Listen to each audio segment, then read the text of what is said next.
Émile Zola, 1840-1902.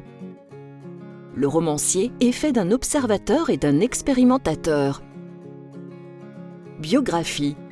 Émile Zola naît en 1840. Après avoir échoué au baccalauréat, il travaille d'abord chez Hachette, puis, à partir de 1866, il devient journaliste critique. Son premier triomphe en tant qu'écrivain est Thérèse Raquin. Le succès des romans suivants, L'Assommoir et Germinal, lui assure une certaine aisance financière. Sa maison de Médan devient le lieu de rendez-vous de jeunes écrivains tels que Huysmans ou Maupassant.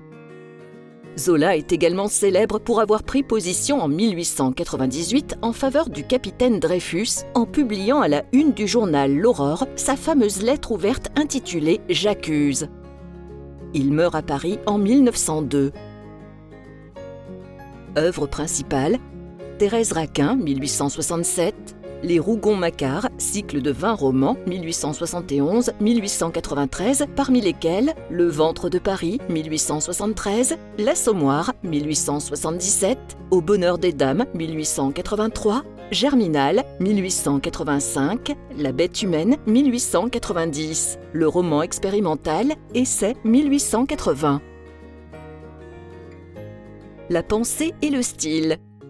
Zola est considéré comme le père du naturalisme. Il voit le romancier comme un expérimentateur qui fait de l'espèce humaine un objet d'étude. Il applique à l'observation de l'homme les mêmes moyens d'enquête des sciences naturelles. Selon Zola, l'homme est soumis au déterminisme. L'hérédité, le milieu social et l'époque forgent son caractère et son destin. Les protagonistes des romans sont surtout les grandes foules, le peuple et les ouvriers ancrés dans un cadre historique véridique. Le langage utilisé est varié et modulé sur plusieurs registres lexicaux adaptés aux différentes catégories sociales. La bête humaine. La bête humaine, 17e volume du cycle des Rougon-Macquart, est une sorte de roman noir aux multiples péripéties.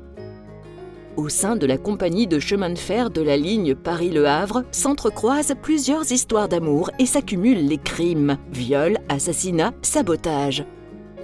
Le conducteur de train Jacques Lantier, mêlé à ces événements sordides, est en proie à des pulsions meurtrières qui le poussent à tuer les femmes qu'il désire. Mais son grand amour est l'Alison, sa locomotive. L'évocation du monde des chemins de fer au moment de leur âge d'or va de pair avec la vision d'une humanité tourmentée par ses démons héréditaires et sociaux, l'alcoolisme et la misère. Anecdote.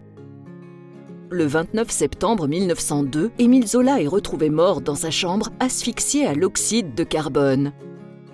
L'enquête conclut un accident dû à une cheminée défaillante. Un demi-siècle plus tard, l'affaire rebondit lorsqu'émerge le témoignage d'un ramoneur qui affirme avoir délibérément bouché le conduit. Émile Zola aurait-il été assassiné pour des raisons politiques ? La vérité sur sa mort est encore plutôt fumeuse.